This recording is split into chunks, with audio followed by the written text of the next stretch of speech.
بسم الله الرحمن الرحيم. السلام عليكم ورحمة الله وبركاته. ازيكم يا جدعان؟ عاملين ايه والاخبار؟ يا رب كل الناس تكون بخير وكل شيء تمام معاكم. اهلا وسهلا، مرحبا بيكم في يوم جديد وحلقة جديدة. طبعا النهاردة صورنا حلقة صغيرة، حلقة ميكس ما بين صباح الخير يا عمدة وجمعة مباركة يا عمدة. ودلوقتي حلقة تانية برضه جمعة مباركة يا عمدة، لكن مساء الخير يا عمدة، جمعة مباركة يا عمدة ومساء الخير يا عمدة. طبعا حاليا احنا بنصلح السيارة، حاجة اسمها الكوبلين تقريبا، في مركز اسمه مركز بوجي لصيانة عفشة السيارات الحديثة. طبعا أنا أول مرة أصور وأنا بصلح السيارة، هي مش سيارتي عموما، هي سيارة واحد صاحبي اسمه بيتر أو بيبو. فالحمد لله. طبعا أنا صورت حاجات كتير جدا وإحنا بنصلح السيارة، ننزلها بإذن الله تعالى بعدين، بإذن الله تعالى في فلوج لوحده. طبعا دلوقتي حاليا لسه مبدأ العصر، وقلت ايه، بما ان انا مش قادر اقعد كده ما اعملش اي حاجه خالص، لان انا يا دوبك نمت ساعتين بس الصبح، وصحيت من ساعه صلاه الجمعه مش عارف انام ولا عارف اعمل اي حاجه خالص يعني. هحاول بس اخلص تصليح السياره وانزل على البيت، اروح اكل واشرب حاجه ساقعه، شويه ايس كريم، شويه جيلاتي. الجو ساقعه، قصدي الجو حر، الجو حر والدنيا سخنه، ويلا سلام بقى. ورجعت لكم مرة تانية، قلت بقى أكمل. في هوا جامد مش عارف أصور خالص، لكن مش مهم على العموم، بس عشان أخلص بس الحلقة اللي أنا كنت بدأتها، فقلت إن أنا كروت لكم الفلوج ده.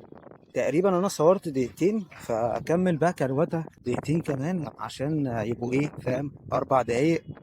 بعد المونتاج والتقطيعات وكده يتحولوا إلى 3 دقايق، فأقدر إن أنا أنزلهم كفيديو لونج أو فيديو عادي على اليوتيوب. أنا دلوقتي فين يا جماعة؟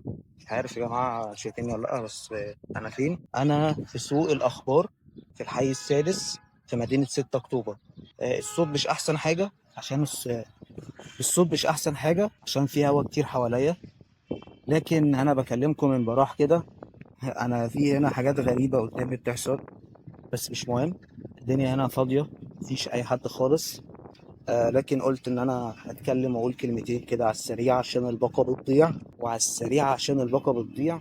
طبعا العيد خلص، النهاردة يوم الجمعة، وجمعة مباركة عليكم. ما تنسوش تقرأوا سورة الكهف أو تسمعوها، وصلوا على النبي. اللهم صل وسلم وبارك على سيدنا محمد. فكنت عايز أتكلم على موضوع اليوتيوب ده عموما. القناة دلوقتي حاليا، القناة اللي أنا طالع فيها دلوقتي مش بتحقق ارباح خالص، ونزلت فيديو بتكلم على الارباح اللي انا بحققها من قناه تانية. الحمد لله. طبعا في هوا كتير حواليا وانا مش عارف اصور بصراحه، مش عارف اصور بصراحه، في هوا كتير حواليا بطريقه غبيه يعني.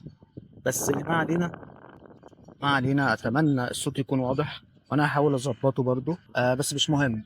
على العموم دلوقتي انا هروح عشان نركب السياره. السياره كانت بتتصلح، سياره واحد صاحبي، وخلصنا تصليح، وهطلع دلوقتي على البيت عشان اروح اتغدى، واظبط لكم شويه فيديوهات حلوه عشان انزل فيديوهات النهارده، وارفع على القناه كذا فيديو للايام الجايه. وطبعا احنا عندنا قناه جديده اسمها دين الكوره.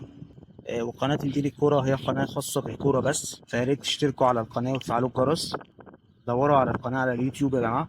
احنا حاليا في دين الكوره عندنا حوالي 6 مشتركين، وفي فيديوهات جايبه 0 مشاهده عادي يعني، مفيش اي مشكله خالص. ما علينا. طبعا اطلع بقى عشان انا تعبت جدا ومش قادر خالص يعني. فادعولي بالتوفيق في حياتي والنجاح في شغلي والشفاء العاجل، وربنا يكرم في العون، وربنا يكرمنا ويوفقنا وينجحنا جميعا. وجمعة مباركة عليكم ومساء الخير عليكم، والسلام عليكم ورحمة الله وبركاته. سلام.